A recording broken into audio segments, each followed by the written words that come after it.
ልጇ አንድ ቀን እንደሚበቀለው ተናገረች። ታርጉታይ እውነት መሆኑን ተገንዝቦ ቴሞጂንን መግደል ተልዕኮ አደረገ። ሆኖም ቁመቱ ሲለኩት የሰረገላውን ጎማ የላይኛውን ክፍል አልደረሰም። በባላቸው መሰረት ሞንጎሎች ልጅ አይገድሉም። ነገር ግን ታርጉታይ በሚቀጥለው ክረምት የቴሞጂን ቁመት ሲጨምር እንደሚመለስ ቃል ገባ።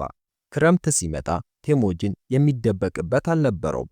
አባቱ በእርዳታ ጊዜው ስለሚረዳው ተንግሪን የሚባል አምላክ ነግሮታል። ስለዚህ ወደ ቅዱሱ ተራራ ሄደ። ነገር ግን በመንገድ ላይ በአጋጣሚ በበረዶ ውስጥ ወድቆ ሊሞት ደረሰ። በዕድሜ እኩያው የሆነ ልጅ አዳነው። እሱና ታናሽ ወንድሙ ቴሞጂንን ወደ ቤታቸው አምጥተው ምግብ ሰጡት። ቴሞጂን ሕይወቱን ስላዳኑለት አመሰገናቸው። የደም ወንድም ለመሆን ጥያቄ አቀረበ። እርስ በርሳቸው ያላቸውን ታማኝነት ለማረጋገጥ ደማቸውን በወተት ውስጥ ቀላቅለው ጠጡ። በማግስቱ ጠዋት ቴሞጂንን ለመግደል አሁንም ታርጉታይና ሰዎቹ መጡ። እሱን አፍነው ወደ ቦታው ወሰዱት። ነገር ግን ለቴሞጂን ደግነቱ ቁመቱ ከዚያን ጊዜ ጀምሮ ብዙም አላደገም።